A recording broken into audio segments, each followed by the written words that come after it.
आदरणीय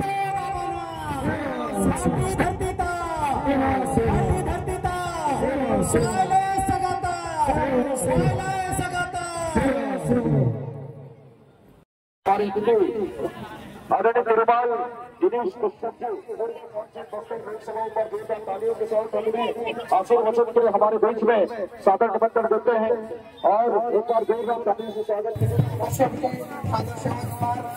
हमारे मंच में आपने इतना समय से लंबा इंतजार समझ जाते हैं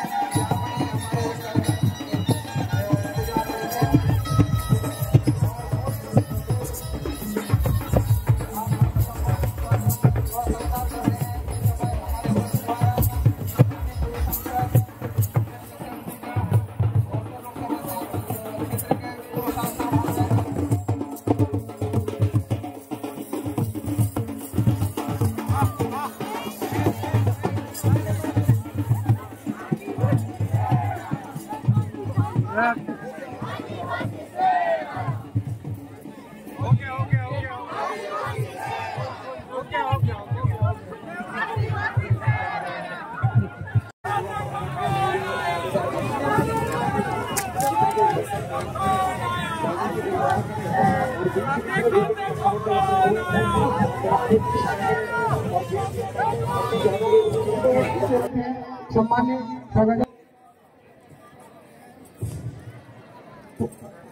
हो चुके हैं, तो ऐसे शख्स मिलने के लिए देखने के लिए आप सभी तक देख रहे हैं और सभी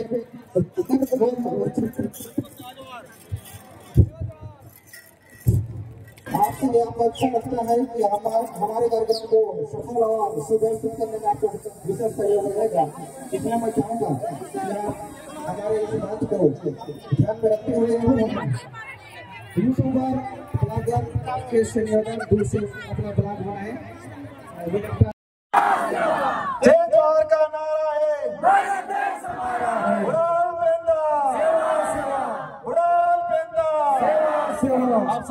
आप सभी को तहे दिल से जोहार। आज तक राजस्थान से गांव बस्तर छत्तीसगढ़ 1,500 किलोमीटर दूर से आपने मुझे दिल से आमंत्रित किया और मुझे एक सौभाग्य मिला और आप सबका जो प्रेम, आप सबका जो स्नेह, आप सबके अंदर एक अपनत्व की भावना ने हमारा दिल जीत लिया। भोरवना समाज समन्वय समिति के द्वारा कार्यक्रम हमारे आदिवासी समुदाय के पुरखों द्वारा इस फसली त्योहार को पूरे देश के अंदर मनाया जाता है। ये अलग के अंदर अलग अलग प्रकार, अलग अलग नाम से संबोधित है, लेकिन ये जो फसली त्योहार, इसके बारे में जैसे मैंने समझा, मेरे इलाके के अंदर हम बेल समूह से आते हैं, आदिवासी समाज का डीएनए, और ये आदिवासी समाज का डीएनए होने की वजह से आदिवासी, और यही आदिवासी आज आपके बीच में खींच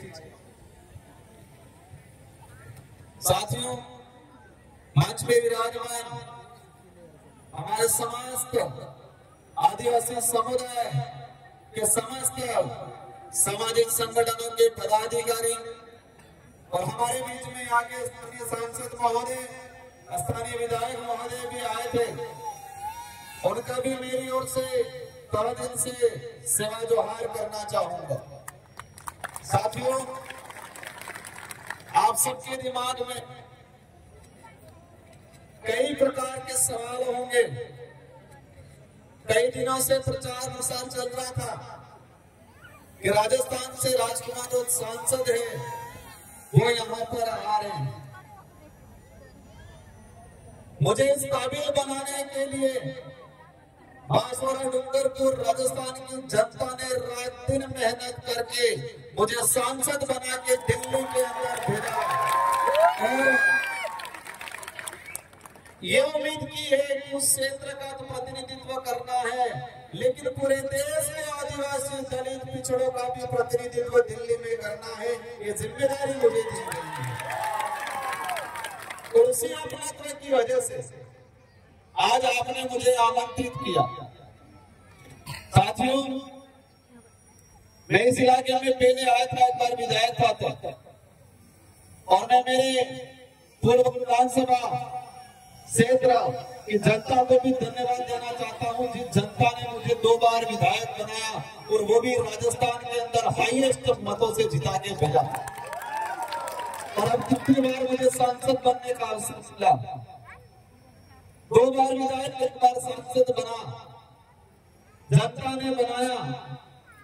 अगर मैं आदिवासी समाज का सर्टिफिकेट नहीं लगाता तो शायद मुझे सांसद बनने का, विधायक बनने का अवसर नहीं मिलता। मेरे पास कितनी भी बड़ी ताकत होती, भले धन बल होता, बाहुबल होता, कुछ होता, लेकिन मेरे पास आदिवासी समाज का सर्टिफिकेट नहीं होता तो मुझे सांसद बनने का अवसर नहीं मिलता। और मैं सांसद नहीं बनता तो शायद आप मुझे यहाँ पर बुला के आमंत्रित करके मान सम्मान नहीं देते। साथियों, आज ये कार्यक्रम है ठाकुर चौहारनी हमारे पूर्वजों को, हमारे पितृ देवताओं को हम पूछ के नई जो फसल तैयार होती है, इसके बाद हम लोग हमारे अन्य गतिविधि और उस फसल का हम हमारे जीवन में खान पान में उपयोग में लेते हैं। मैं पूर्व वक्ताओं का भाषण सुन रहा था और कल से आए तब से मैं यहाँ के लोगों की मनोस्थिति, यहाँ की वर्तमान जो परिस्थितियां हैं, सारे के बारे में समझ रहा था। साथियों, हमारा देश को विदेश में जब पहचाना जाता है, इस देश के प्रधानमंत्री महोदय हो या हमारे देश के राष्ट्रपति महोदय हो, कभी भी विदेश में जाते हैं तो जो मंच पे बुलाया जाता है, मंच पे बुलाने से पहले क्या कहा जाता है कि ये उस देश के प्रधानमंत्री या राष्ट्रपति महोदय है, जिस देश को महान कहा जाता है।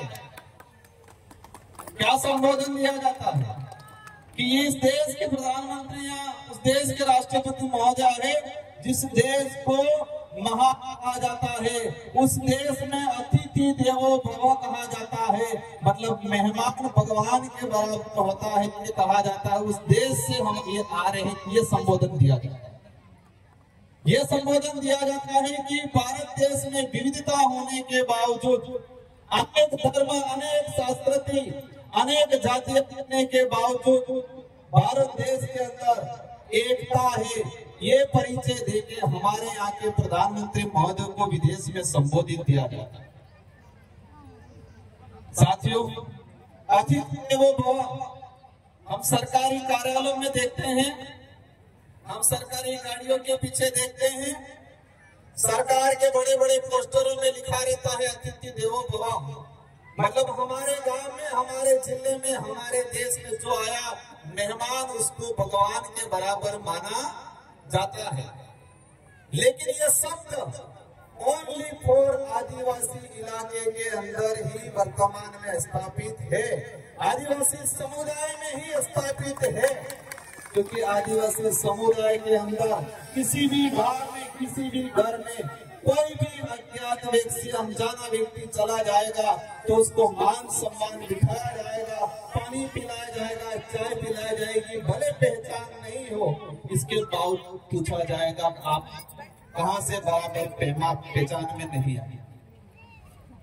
यही बात शहर में जाएंगे, अनजान व्यक्ति जाएगा, दरवाजे पे रोक लिया जाएगा, कौन हो, किस लिए आया हो, ये पूछा जाएगा, इसके बाद उसको प्रवेश दिया जाएगा।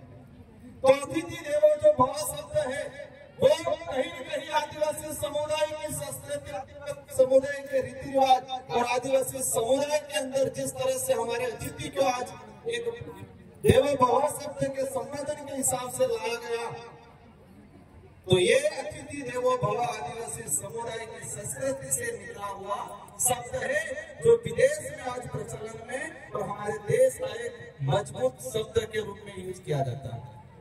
साथियों, एक सवाल आपके अंदर भी है, मेरे अंदर भी है कि सांसद देश में बहुत हैं, हमारे छत्तीसगढ़ में भी हैं, लेकिन आपने मुझे यहाँ पर क्यों बुलाया और मैं यहाँ पर क्यों आया, ये सवाल है।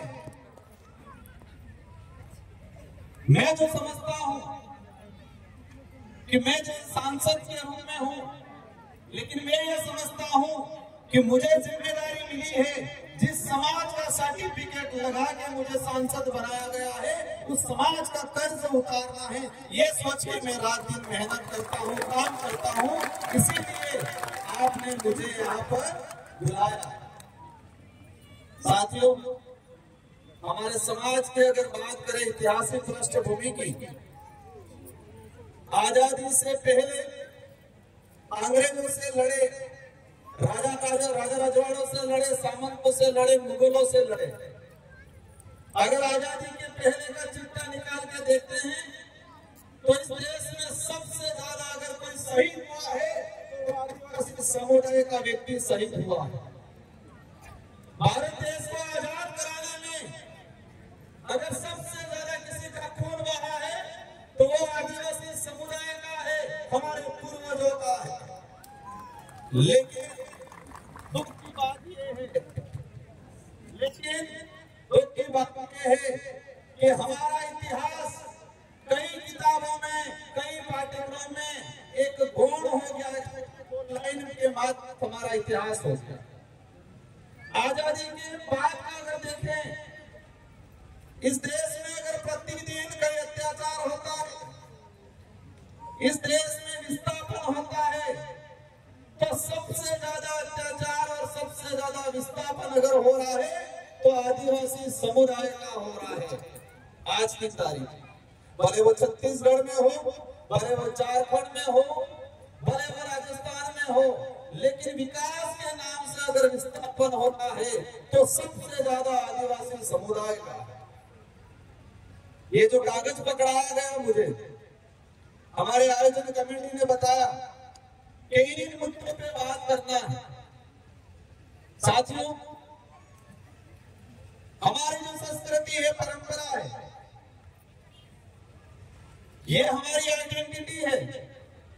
अगर वो आइडेंटिटी नहीं रहेगी तो हमारी पहचान खत्म हो जाएगी, और पहचान खत्म हो जाएगी तो प्रमाण पत्र मिलना भी मुश्किल हो जाएगा, और प्रमाण पत्र मिलना मुश्किल हो गया तो हम अधिकारी नेता बनना भी मुश्किल हो जाएगा। इसलिए हमारी जो संस्कृति है, कई लोग पढ़े लिखे बनने के बाद, अधिकारी नेता बनने के बाद ये कहते हैं कि ये तो पुराने जमाने का काम है। हमारी संस्कृति के बारे में, हमारी पूजा पद्धति के बारे में कुछ लोग तर्क देते हैं कि जमाना बदल गया है, हमको बदलना पड़ेगा, कब तक ऐसे न ऐसे रहोगे, ये कहा जाता है। लेकिन वो उसको उस काबिल कहलाने के लिए और उस काबिल बनाने में संस्कृति का बहुत बड़ा योगदान है। जो व्यक्ति ऊपर जाके ये बोलता है, उसको उस काबिल बनाने में इस संस्कृति का बहुत बड़ा योगदान है। और हमारे आदिवासी समुदाय की संस्कृति, हमारी परंपरा, रीति रिवाज हमारे विकास में कहीं पर भी बाधक नहीं है, वो हमेशा सहायक के रूप में काम करती है। हमारी संस्कृति हमारे विकास में सहायक है, न कि बाधक है। बाधक नहीं है, सहायक है। साथियों, इस देश दुनिया में जो माहौल बना वर्तमान के अंदर, और छत्तीसगढ़ इतना सुंदर इलाका है, भौगोलिक दृष्टि से स्वच्छ है, यहाँ के लोगों का जो व्यवहार है, हमारे समुदाय के अंदर जो प्रेम भावना है, वो अन्य इलाकों से सबसे बढ़िया हमारे यहाँ के लोगों का दिल है, मन साफ है।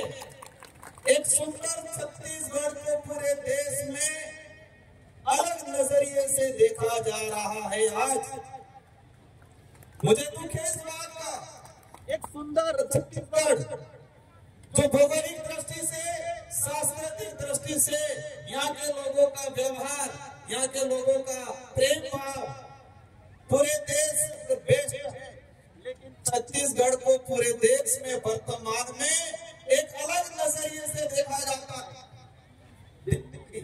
देश की राजधानी में कोई न्यूज छपती है, या हमारे राजस्थान में, प्रदेश में कहीं भी छत्तीसगढ़ के बारे में सबसे पहले अगर कोई बात आती है तो कोई भी न्यूज छपती है तो एक ही बात बोली जाती है उस न्यूज में। क्या बोला जाता है कि नक्सलाइट इलाका।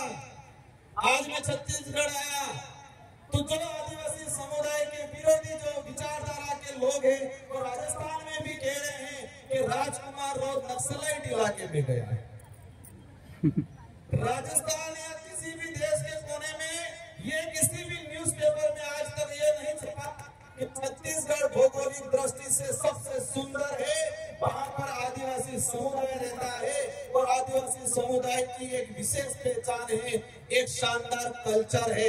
ये कहीं नहीं बताया जाता, बस यही बताया जाता है कि छत्तीसगढ़ खराब है। एक कलम लगा दिया है। मैं पिछली बार आया था जब विधायक था, मैंने सुना 11-12 साल की बच्ची को नक्सलाइट के मारा गया। इस बिंदु में भी लिखा है कि आदिवासी समुदाय को कुछ लोग प्रशासन के सहयोग से इनको बदनाम करके नक्सलाइट का धब्बा लगा के उनको मार दिया जाता है। पिछले 8 महीनों के अंदर छत्तीसगढ़ में 150 के आसपास लोगों को मारा गया है नक्सलाइट के नाम से। मैं ये नहीं कह रहा हूं कि सारे के सारे निर्दोष थे, हैं कुछ लोग गलत, लेकिन इसमें कई ऐसे लोग हैं जो बेचारे निर्दोष हैं। हो रहा है कि नहीं हो रहा है? ये किस लिए हो रहा है? यहाँ पर मैंने एक चीज देखा, इस इलाके के अंदर कई इलाका ऐसा है जहां पर आदिवासियों की स्थिति कैसी है वो नहीं पता है। आदिवासियों को एजुकेशन मिल रहा है नहीं मिल रहा है वो नहीं पता है। आदिवासियों के गांवों तक सड़क जा रही है वो नहीं पता है। और कई इलाका ऐसा है कि उन इलाकों के अंदर आदिवासी समुदाय के आधार कार्ड भी नहीं बने हैं, वोटर आईडी भी नहीं बने हैं। लेकिन दूसरी ओर छत्तीसगढ़ के एक पहाड़ में कौन सा मिनरल है, कहां से कोयला निकल रहा है, कहां से आयरन निकल रहा है, कहां से सोना निकल रहा है, ये सारा खंगाल लिया सरकारों ने, लेकिन आदिवासियों की स्थिति के बारे में ज्यादा खंगाला नहीं है। एक पहाड़, छत्तीसगढ़ का एक इलाके की एक मिनरल्स के बारे में सरकार के पास रिपोर्ट है कि इस इलाके में ये आयरन निकलेगा, इस इलाके में सोना निकलेगा, यहाँ पर कोयला निकलेगा, यहाँ पर बॉक्साइट निकलेगा, ये सब आंकड़ा है। लेकिन किस इलाके में आदिवासियों की क्या स्थिति है ये आंकड़ा सरकारों के पास नहीं है। ये सामाजिक कार्यक्रम है, मैं यहाँ पर राजनीतिक बात नहीं करना चाहूंगा, लेकिन इसमें ये जो लिखा हुआ है कि आदिवासी समुदाय का विस्थापन, साथियों मैंने देखा पिछले समय में इस देश के अंदर ट्राइगर प्रोजेक्ट बनाए। 1972 के अंदर एक दलाई सरकार, केंद्र सरकार, और पूरे देश में अभी तक 56 से 57 ट्राइगर प्रोजेक्ट किए, ट्राइगर प्रोजेक्ट बनाए, और इसमें से 70 से 80% टाइगर प्रोजेक्ट ओनली फॉर आदिवासी इलाके के अंदर बनाए जा रहे हैं। अब तक टाइगर प्रोजेक्ट के नाम से पूरे देश के अंदर पिछले जो समय निकला उसके अंदर हम निकल के देखे तो 5,56,000 आदिवासियों को विस्थापित किया गया टाइगर प्रोजेक्ट के नाम से। आपके यहाँ पर भी शायद बीजापुर में टाइगर प्रोजेक्ट प्रस्तावित है। इससे चौंकन करने वाली बात, 1972 से लगा के 2021 तक 2.5 लाख आदिवासी विस्थापित हुए, लेकिन 2021 से 2024 तक मात्र 4 साल के अंदर 3 लाख लोग विस्थापित हुए, 3 लाख लोग विस्थापित किए गए टाइगर प्रोजेक्ट के नाम से। यहाँ पर माइनिंग होता है दबा के। हम देश के विकास में बाधक नहीं है, लेकिन जो विकास आदिवासियों का नाश करके किया जाता है वो विकास हमारी नजर में गलत है। हमने देखा पिछले इलाके के अंदर, फॉरेस्ट के अंदर जो आदिवासी रह रहा है वर्षों से, आजादी से पहले से, उसके लिए एनडीए की सरकार 2006 में फॉरेस्ट राइट एक्ट लाई। लेकिन छत्तीसगढ़ का ही मैंने आंकड़ा निकाला, पिछले 5 साल के अंदर 100 से 200 हेक्टेयर जमीन की फॉरेस्ट राइट एक्ट के तहत आवंटन नहीं किया गया। लेकिन पूरे देश में वन विभाग की 18,982 हेक्टेयर जमीन प्राइवेट कंपनियों को दी। कितने? 18,982 हेक्टेयर जमीन प्राइवेट कंपनियों को फॉरेस्ट की जमीन दी गई। लेकिन एक बेचारा गरीब आदमी जो आजादी से पहले वन विभाग में रह रहा है, वो आज भी पट्टों के लिए तरस रहा है। आपके छत्तीसगढ़ के अंदर भी पिछले 5 साल के अंदर 2280 हेक्टेयर जमीन फॉरेस्ट की प्राइवेट कंपनियों को दिया गया। लेकिन छत्तीसगढ़ का आदिवासी समुदाय को 200-300 हेक्टेयर भी आज तक कितना चाहिए? उस आदमी को रहने के लिए 1 या 2 बीघा चाहिए, लेकिन वो भी आज तक नहीं मिल पाया। साथियों, ये लड़ाई लंबी है, ये लड़ाई राजनीति करने की भी नहीं है। ये लड़ाई जो हमारे पुरखे लड़के गए, हम बिरसा मुंडा जी को याद करते हैं, गुंडाधर बाबा को याद करते हैं, तिलका मांझी को याद करते हैं। उन लोगों ने जल जंगल जमीन की लड़ाई लड़ी। हम जल जंगल जमीन का नारा जरूर लगा लेते हैं, लेकिन जल जंगल जमीन को उजाड़ कौन रहा है उसके बारे में आज भी अनभिज्ञ। हमने देखा छत्तीसगढ़ के अंदर बड़ी बड़ी कंपनियां आई, आप सभी आंदोलन करते हो क्योंकि आपकी जमीन हड़पी जाती है, आपको विस्थापित होना पड़ा है। एक रिसर्च कंपनी का डाटा आया कि देश के अंदर जो आदिवासी समुदाय है, इसमें से 70% आदिवासी अपने आने वाले समय में अवश्य पूरे देश का आदिवासी समुदाय एक मंच पे आ रहा है। संविधान में प्रावधान इसलिए कर दिया है रिजर्व सीट का, ताकि उस समाज का एमएलए एमपी जाके समाज का प्रतिनिधित्व करेगा। लेकिन आज देश के अंदर जिस समाज का सर्टिफिकेट लेके जनप्रतिनिधि जाते हैं, उस समाज के प्रति उत्तरदायित्व कम रहते हैं, उस समाज के प्रति वफादार कम रहते हैं, उस समाज के प्रति जवाबदेही कम रहते हैं। वो जवाबदेही किसके रहते हैं? हाईकमान की। वो वफादार किसके रहते हैं? वो उत्तरदायित्व किसके रहते हैं?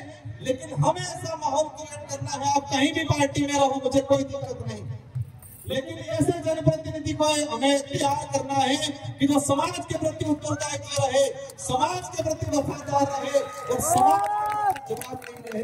ऐसे लोगों को हमें तैयार करने की सख्त जरूरत है। साथियों, समय काफी हो चुका है, मुझे भी जाना है, लेकिन मैं आपसे एक निवेदन करके जाना चाहूंगा। ये संस्कृति, ये आपकी ताकत है। ये बोली भाषा, हल्बी भाषा, गोंडी भाषा, ये हमारी आइडेंटिटी है। और आंदोलन छेड़ना है कि हल्बी भाषा, गोंडी भाषा को राज्य लेवल पे 8वीं सूची के अंदर केंद्र सरकार को प्रस्ताव भेजो। और मैं आपकी इस बात को, हल्बी भाषा, गोंडी भाषा, इन भाषाओं को 8वीं सूची के अंदर जोड़ने के लिए केंद्र सरकार को पत्र भी लिखूंगा। और लोकसभा में आपकी हर समस्या को लेकर, आपके जल जंगल जमीन को लेके, आपके अधिकारों को लेके, आपके बोली भाषा के संरक्षण को लेके अवश्य हम लोकसभा के अंदर आपकी बात रखेंगे। और मैंने एक चीज देखा, हमारा टीचर जा रहा है स्कूल में, बच्चा तो हल्बी बोल रहा है, गोंडी बोल रहा है, और टीचर को गोंडी और हल्बी आई नहीं। बच्चा क्या पढ़ेगा? बच्चा ड्रॉप आउट हो रहा है। इसलिए सरकार से मांग करनी है, मेरी ओर से भी मदद करूंगा कि जो भी टीचर लगाया जाए, या तो अलग से पद क्रिएट किया जाए जो हल्बी और गोंडी भाषा को जानता हो, उस भाषा से संबंधित टीचर लगना चाहिए हमारे आदिवासी इलाके के। या जो भी आरपीसी आपके यहाँ जो एग्जाम होते हैं, उस एग्जाम में ये किया जाए कि 5% या 10% हल्बी भाषा गोंडी भाषा के नंबर होने चाहिए। जिसको गोंडी और हल्बी आती है उसी को 10% नंबर दिया जाए। ये प्रावधान होना चाहिए। तो हमारी भाषा बचेगी और भाषा बचेगी तो हमारी आइडेंटिटी बचेगी। इन्हीं शब्दों के साथ आप सबको दिल से धन्यवाद, आभार। आप सभी से अंत में यही अनुरोध है कि आप हमारे बच्चों को पढ़ाना है, काल्पनिकता की ओर नहीं जाना है। हमें 300 साल पुराना हमारा समाज का जो इतिहास है उसको समझना है। 6,000 साल पुराने इतिहास को समझेंगे चल जाएगा, लेकिन 400-500 साल पहले होता है। अपने जीवन काल में तो 150 साल के अंदर आदिवासी समुदाय एक बार स्थापित होता है। एक सर्वे रिपोर्ट है। साथियों, हम विरोध करते हैं, आंदोलन करते हैं, लेकिन हमें यह भी ध्यान रखना है कि छत्तीसगढ़ इलाके के अंदर जो माइनिंग कंपनियां हैं, बड़ी बड़ी कंपनियां हैं, उस कंपनियों से चुनाव के दौरान इलेक्ट्रॉनिक बोर्ड के रूप में कौन पार्टियां चंदा ले रही है उस पर भी जाना पड़ेगा। हमारा बेचारा भोला भाला आदिवासी समुदाय क्या समझेगा इलेक्ट्रॉनिक बोर्ड? चुनाव के दौरान इलेक्ट्रॉनिक बोर्ड लीगली चंदा लिया जाता है।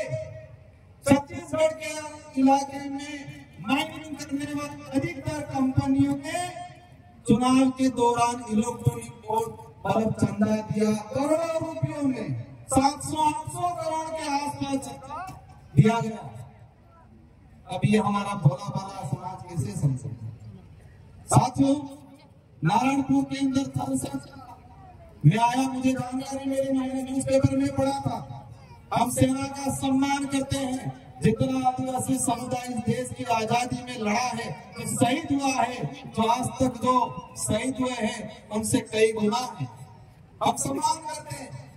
लेकिन आदिवासी समुदाय के अंदर सेना के प्रति गलत भावना लाने का काम वर्तमान में किया जा रहा है। वो भावना कैसे आएगी? क्योंकि आदिवासियों की जमीन पर अगर सेना के कैंप लगाएंगे, थल सेना को यहाँ पर जो कैंप युद्ध लगाया जा रहा है, तो आदिवासी और सेना के बीच में टकराव वाली स्थिति पैदा होगी। पैसा में प्रावधान है, शेड्यूल 5 में प्रावधान है कि 5वीं अनुसूची अंतर्गत आदिवासियों की जमीन न सरकार ले सकती है, न ही कोई गैर आदिवासी व्यक्ति ले सकता है। ये किसमें प्रावधान है? शेड्यूल 5 में प्रावधान है। सरकार भी किसी भी परियोजना को लगाने के लिए आदिवासियों की जमीन नहीं ले सकती है जब तक ग्राम सभा इसको सहमति नहीं देती। अब ये अधिकार कैसे ही मिला? 5वीं अनुसूची के अंदर ये अधिकार कैसे मिला हमको? किसी ने दान में दिया क्या?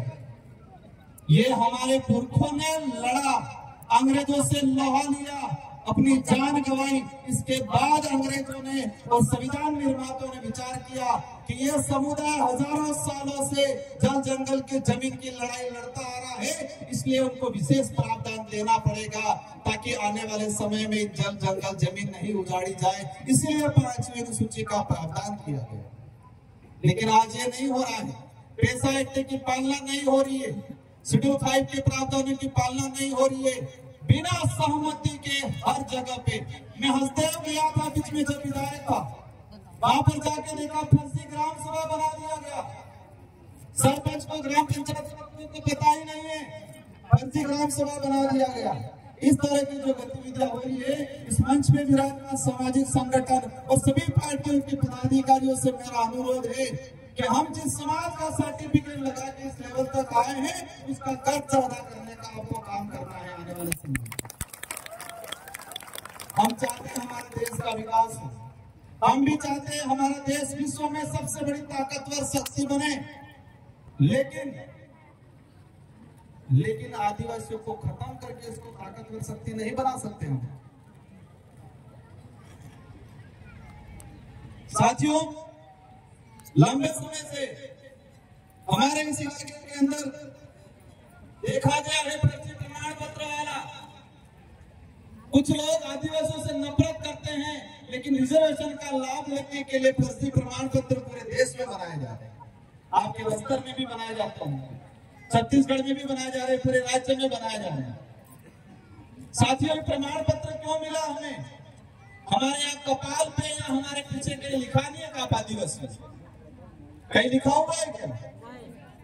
एक तो डीएनए से पता चलेगा, दूसरा संस्कृति से पता चलेगा, कल्चर से पता चलेगा, पूजा पद्धति से पता चलेगा। लेकिन धीरे धीरे देश के अंदर हम देख रहे हैं कि हमारी संस्कृति पे कलम चढ़ाने का काम हो रहा है, हमारी पूजा पद्धति पे कलम चढ़ाने का काम हो रहा है। और धीरे धीरे हम पढ़े लिखे कई लोग संस्कृति को भूलने की बात भी किया जाता है। साथियों, एक लंबे समय से एक जंग छड़ी रहती है पूरे देश के अंदर। मैं सांसद बन के गया और मेरी संसद के अंदर बोला कि आदिवासी समुदाय धर्मपूर्ण समुदाय। हमारे संचालक महोदय कहते कि यहाँ पर हमें ये राजनीतिक मंच नहीं है, ना ही ये धार्मिक मंच है। लेकिन ये ज्ञापन दिया, उसमें मुझे लिख के दिया गया कि आदिवासी धर्म कोड लागू करने पर। इस ज्ञापन में दिया गया है कि आदिवासी धर्म कोड जारी किया जाए। जब इस बात काफी भूचाल आता है, सभी धर्म की धार्मिक परंपरा को भी देखा है, जैन धर्म की परंपरा को देखा है, हिंदू धर्म की परंपरा को देखा है, ईसाई धर्म की परंपरा को देखा है, बौद्ध धर्म की परंपरा को देखा है। लेकिन आदिवासी समुदाय की धर्म परंपरा, भक्ति परंपरा, हमारी पूजा पद्धति किसी भी धर्म से मेल नहीं खाता। इसलिए अपनी आइडेंटिटी को लेके पूरा देश का आदिवासी धर्म कोड की मांग कर रहे हैं। क्या इस बात में आप सभी सहमत हो? पक्का? सहमत कौन नहीं? सब सहमत है। हम ये कहते हैं कि हमारा बात, हमारे खुद के बात की बात करते हैं तो दूसरों को दिक्कत थोड़ी होनी चाहिए। होनी चाहिए क्या? एक धर्म छिड़ी हुई पूरे देश के अंदर, हम किसी को नहीं है। अपनी परंपरा, अपनी आइडेंटिटी को बचाना हमारी जिम्मेदारी है। और उसमें जब भी बात करते हैं, मैंने संसद के अंदर भी कहा था कि आदिवासी समुदाय न हिंदू है, न ईसाई है, न सिख है, न बौद्ध है, आदिवासी आदिवासी है। हमें आदिवासी की संस्कृति, हमारी आप सभी से हमारी लड़ाई धर्म की भी, एक बात ये भी समझना, हमारी लड़ाई हमारी संस्कृति बचाने की है। हमारी लड़ाई हमारा इतिहास को, वास्तविक इतिहास को आने वाली पीढ़ी को बताने की है। हमारी लड़ाई रिजर्वेशन की है, हमारी लड़ाई जंगल जमीन की है, हमारी लड़ाई आइडेंटिटी बचाने की है। लेकिन धर्म की बात इसलिए बार बार छेड़ी जाती है। इस देश के अंदर हमने देखा कि आदिवासी समुदाय कई इलाके में ईसाई भी बना हुआ, कई इलाकों में आदिवासी समुदाय, महाराष्ट्र का कुछ इलाका उधर मुस्लिम भी बना हुआ है, कुछ इलाकों में आदिवासी समुदाय हिंदू भी बना हुआ है, कुछ इलाकों में आदिवासी समुदाय सिख भी बना हुआ है। इस देश के प्रत्येक कोने में, हर इलाके में आदिवासी समुदाय है, लेकिन अलग अलग धर्मों में बटा हुआ। इसी वजह से छत्तीसगढ़ या बस्तर या किसी झारखंड में आदिवासी समुदाय पे अत्याचार होता है तो देश का आदिवासी एक नहीं हो पा रहा है। हम देखते हैं मणिपुर के अंदर भारत का हिस्सा मैतेई समुदाय और कुकी समुदाय, दोनों समुदाय आदिवासी है, लेकिन दोनों का धर्म अलग अलग है। और धर्म की लड़ाई वो ऐसे मरे हैं, ऐसे लड़े हैं कि आपस में अपने एक दूसरे को काट रहे हैं।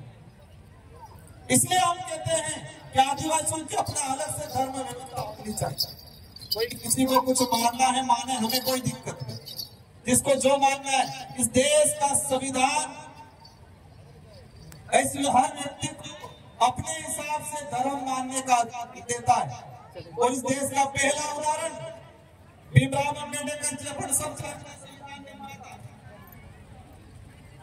उन्होंने अक्टूबर 1956 में 4 लाख लोगों के साथ बौद्ध धर्म अपनाया। कौन सा धर्म अपनाया? बौद्ध धर्म।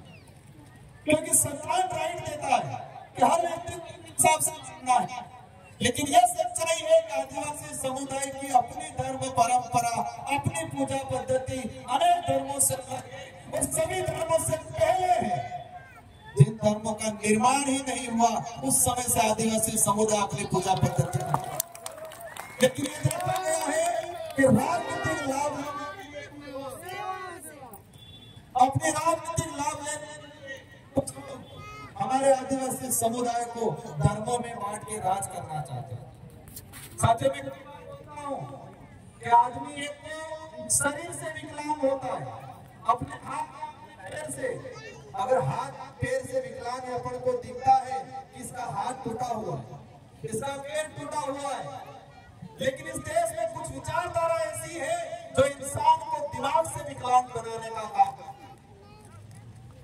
मेरी बात को समझे होंगे आप?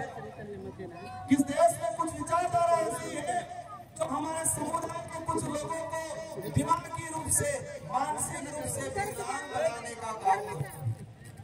हम खुद से उसको कह सकते हैं आगे घटता है। आप जब अधिकारों की बात करोगे, आप जो संस्कृति की बात करोगे, आप आदिवासी धर्म कोड की बात करोगे, सबसे पहले आप जो मानसिक रूप से विकलांग है खड़ा रहेगा, आपसे लड़ेगा। यही स्थिति पूरे देश के अंदर बनी हुई है। साथियों, रिजर्वेशन की बात करें, हमें ये दिक्कत है आज तक हमारे आदिवासी इलाके के अंदर अनेक कथा होती है, कुछ पार्टियां भी कराती है, हमें कोई दिक्कत नहीं, लेकिन हम ये चाहते हैं कि आदिवासियों का भला चाहते हो, आदिवासियों का भला चाहते हो तो दूसरी कथाएं लगे नहीं लगे, लेकिन संविधान की कथा भी लगाया करो कभी कि आदिवासियों के क्या क्या अधिकार है वो भी बताने का। सभी प्रकार की कथाएं लगती है, सभी प्रकार के आयोजन होते हैं, लेकिन मेरा एक निवेदन है कि हमें दूसरी कथा लगे नहीं लगे, लेकिन संविधान के संबंधित कथा लगाया करो और इसमें आदिवासियों के क्या अधिकार है। हम लोग शिक्षा की बात करते हैं, शिक्षा कितने प्रकार की है? 3 प्रकार की शिक्षा है। पहली जो हमें परिवार से और समाज से सीखने को मिलता है। किससे मिलता है? परिवार से, समाज से सीखने को मिलता है, वो पहली शिक्षा है। और दूसरी शिक्षा जो पाठ्यक्रम के माध्यम से नौकरी प्राप्त करने के लिए मिलती है शिक्षा। और तीसरे नंबर की शिक्षा जो किसी पाठ्यक्रम में नहीं पढ़ाई जाती है, वो शिक्षा है आपके संवैधानिक कई अधिकार, आपका इतिहास, आपका कल्चर, आपकी आइडेंटिटी, वो शिक्षा भी प्राप्त करने की जरूरत है। अब हमारे लोग पाठ्यक्रम वाली शिक्षा प्राप्त करके अधिकारी, कर्मचारी, नेता बन जाते हैं, लेकिन जो हमारे समाज के इतिहास जो किसी पाठ्यक्रम में नहीं दर्शाया जाता है, हमारे समाज के अधिकार जो किसी पाठ्यक्रम में नहीं दर्शाए जाते हैं। मैं जानना चाहता हूं कि छत्तीसगढ़ के अंदर पाठ्यक्रम जो है, उस पाठ्यक्रम में शेड्यूल 5 के प्रावधानों के बारे में किस किस कक्षा में पढ़ाया जा रहा है? पढ़ाया जा रहा है किसी कक्षा में? क्यों नहीं पढ़ाया जा रहा है? बेसाइंस कानून क्यों नहीं पढ़ाया जा रहा पाठ्यक्रम में? आदिवासी समाज की बहन बेटियों के इस देश में 100 साल तक स्तन टैक्स लगाए। क्या लगाए? स्तन टैक्स। उसको किसी पाठ्यक्रम में क्यों नहीं पढ़ाया जा रहा? आप 6000 साल पुरानी बात को पाठ्यक्रम में पढ़ा रहे हो, लेकिन 300 साल 250 साल पहले हमारी बहन बेटियों पे स्तन टैक्स लगा, उसके बारे में क्यों नहीं पढ़ाया जा रहा? आजादी से कुछ समय पहले तिलका मांझी, बिरसा मुंडा के बारे में क्यों नहीं पढ़ाया जा रहा है? मैंने देखा है एनसीईआरटी के अंदर पिछले 10 सालों के अंदर आदिवासी समुदाय के इतिहास के संबंधित, आदिवासी समुदाय के अधिकार के संबंधित अगर कहीं छोटा मोटा भी था, उसको भी हटाने का काम किया है। एनसीईआरटी की 12वीं की किताब बिरसा मुंडा का इतिहास लिखा था, बिरसा मुंडा के उद्देश्य लिखे थे। बिरसा मुंडा ने कहा था कि आदिवासी समुदाय की पूजा पद्धति अन्य धर्मों से अलग है, वो किसी भी धर्म में मेल नहीं खाती है। बिरसा मुंडा जी ने उपदेश दिया था।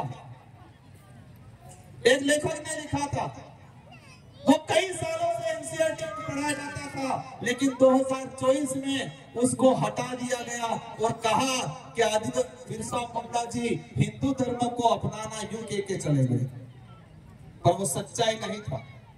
मैं किसी धर्म का विरोधी नहीं हूं, लेकिन ये बात जरूर है कि आदिवासी समुदाय सभी धर्मों से पहले है।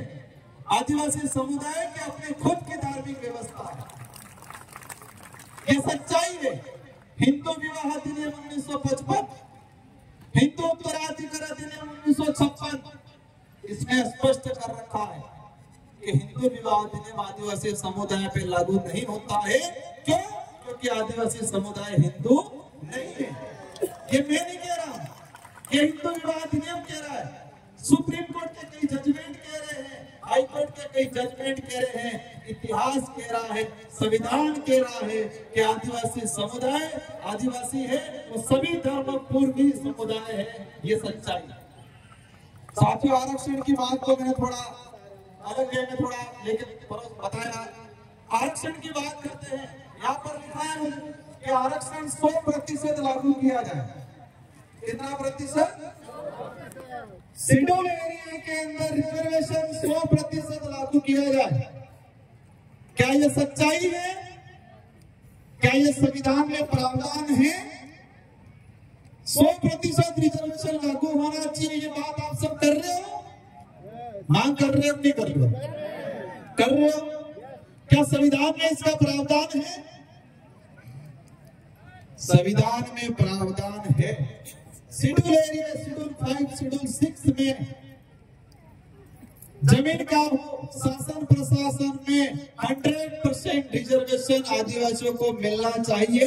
ये संविधान के अंदर है और इम्प्लीमेंट भी हुआ है कुछ इलाकों के अंदर। आंध्र प्रदेश आपका दूर नहीं है। आंध्र प्रदेश राज्य में 100% रिजर्वेशन 7 साल तक मिला।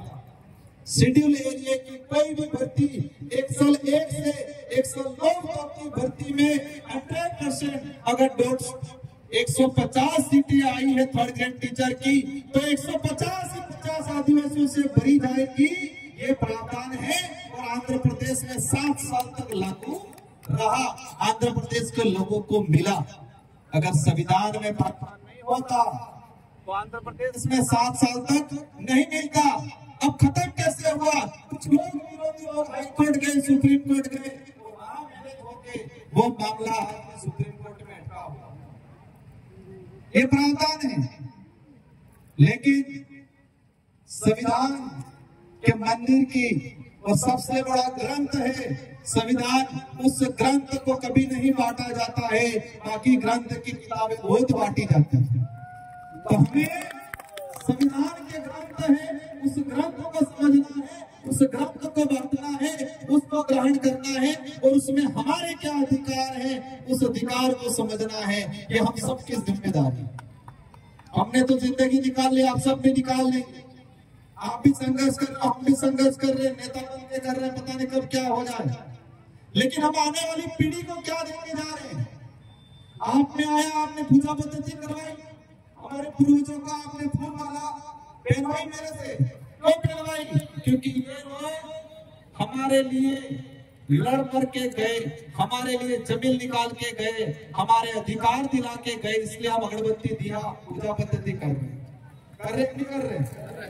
अगर इन्होंने हमारे लिए भलाई का काम नहीं किया होता तो आज हम उनकी पूजा पद्धति नहीं करते।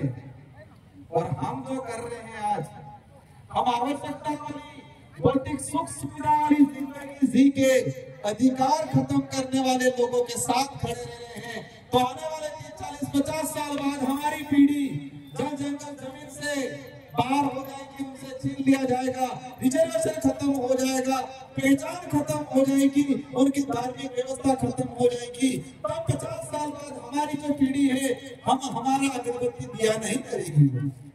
करेगी? अपनी पूजा पद्धति करेगी, पूजा करेगी? क्योंकि हम तो हमारे अधिकार जो है वो खत्म करके जा रहे हैं।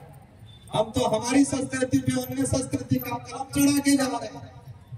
हम तो जो रिजर्वेशन खत्म हो रहा है उसके साथ जा रहे हैं। हमारे लोग टीचर बन गए, कांस्टेबल बन गए, कुछ RS अधिकारी, CI बन गए, कुछ प्रोफेसर बन गए, हम खुश हो गए। लेकिन देश के अंदर सुप्रीम संस्था है, IITN है, IIM है, विश्वविद्यालय है, वहां पर छत्तीसगढ़ का एक भी आदिवासी प्रतिनिधित्व नहीं है। IITN पूरे देश के IITN जो है, पूरे देश के विश्वविद्यालय है, जहां पर आदिवासियों का प्रतिनिधित्व 2.5% है आज भी। अगर 100 प्रोफेसर हैं विश्वविद्यालय में, तो वहां पर 2 से 3% आदिवासियों का प्रतिनिधित्व है। और इसमें भी देखा जाए तो हमारे इलाके का आदिवासियों का प्रतिनिधित्व आज भी नहीं है। इसलिए साथियों, मेरा आज आने का उद्देश्य ये है कि हमारे अंदर जागरूकता है, हम हमारे अधिकारों को पहचाने, हमारा दुश्मन कौन है उनको पहचाने, और दुश्मन से लड़ाई हमको विचारों से लड़नी है। शक्ति सारी महिलाएं, पुरुष और सारे हमारे आदिवासी समुदाय के युवा साथियों को धन्यवाद। और एक बात अंत में कहना चाहूंगा कि हमारे अंदर आदिवासी होनी चाहिए। हम गौंड है, आप उराव हो, आप अन्य समुदाय हो, लेकिन आदिवासियों के नाम से सभी को एक होने की जरूरत है। अगर देश लेवल पे हमें समुदाय को आत्मनिर्भर बनाना है, तो इन्हीं शब्दों के साथ आप सबको धन्यवाद। मैं भले राजस्थान से सांसद हूँ, लेकिन छत्तीसगढ़ की, बस्तर की कोई भी मांग की, हम लोग राजस्थान के अंदर आंदोलन करेंगे और देश की संसद के अंदर भी आपकी बात को उठाएंगे। इन्हीं सबको धन्यवाद। आभार। जय भारत, जय संविधान।